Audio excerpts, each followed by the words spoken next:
I've lived in Montauk for 40 some odd years, raised my kids here. I love Montauk, it's in my heart. The first time I came here, you know, we'd go to the Hamptons and Martha's Vineyard, but I never really got to Montauk. And when the first time I got to Montauk, it was just like, wow, this is great. Actually, we moved out here because we were at a funeral. My wife said, "Where do you want to be buried?" And I said, "I want to be buried in Montauk." And she said, "I think I do too." Angela and I moved here because she was Austrian born. And being in Montauk was the closest we can get to Austria. And it's my favorite place.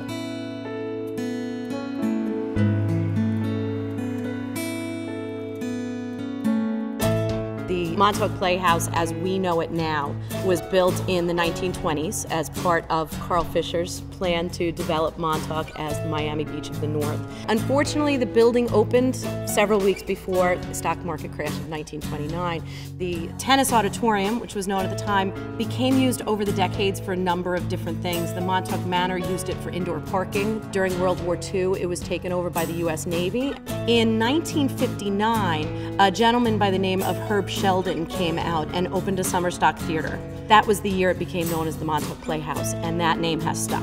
In the 60s, Prudential Theaters came in and opened a seasonal movie theater. I was hired as a cashier for the first summer the Prudential Theaters opened. And we sat in beach chairs, those very uncomfortable canvas back things, and we'd go to movies. They essentially had to look for ceiling tiles that would fall down overhead. If it was raining, they got dripped on. But after it fell out of use, it was very sad, and it was, you'd drive by it and your heart would kind of sink, and now your heart soars. In spring 2006, the building was officially opened. There, we now have a full-size gymnasium, which Montauk had never had before. Our school gymnasium is too small to play a regular basketball game. We have a fitness center. We have physical therapy. You have body tech and the gymnasium that's used for everything from pickleball to senior walking club. I mean, the building is being really well utilized. I come here to the Playhouse to have lunch and to meet my friends and neighbors. And also, my wife was an Alzheimer's patient, and she was here with me because she couldn't cook at home anymore, so this was an excellent place for us to have food. I'm not part of the senior thing yet, but I look forward to it. I was introduced to the Playhouse through the daycare center, and it was a place that my oldest daughter, Katie, started coming here when she was 2. The child care center has actually been essential for us to go about pursuing our livelihoods and giving us the peace of mind that we need in order to do that. We don't have a lot of places to go do things or get a chance to be somewhere, whether it's physical therapy here or the kids get to play or there's a senior center. I mean, this is our community center.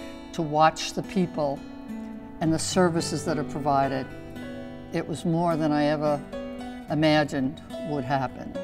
So now we're standing here in what we lovingly call the dirt pit. In this space, the Montauk Playhouse Community Center Foundation plans to put an aquatic center and multi-purpose community spaces. While we have this beautiful facility back behind these walls in half of the building, we still need more in this community. I live here year-round. I raise my children out here. We go to the ocean regularly. They need to learn how to swim. They need to learn how to respect the water. And you do that, you start that in a pool. There's no place for the school kids to learn how to swim, and that's how I got my involvement in seeing that there's a pool built in this community so that those kids, every kid, can learn how to swim.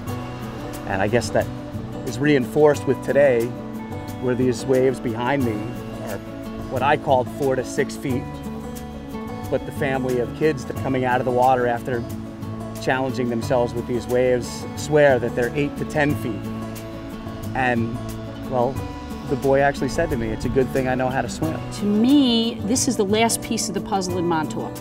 We raise money as a community to build the library. We raise money as a community to build the church. We raise money as a community to build the medical center. And the outpouring of support was, it was phenomenal. Well, I guess it's the heart of the community. You know, when anytime anyone needs something, you know, everybody gets together and they really help. And by raising money to continue with the pool, I mean, we need that. So it really will bring a resource that now we have to travel long distances here locally, and that's something that will be really invaluable, to all the families here in Montauk. This is sort of a crowning jewel on top of the other things that have developed.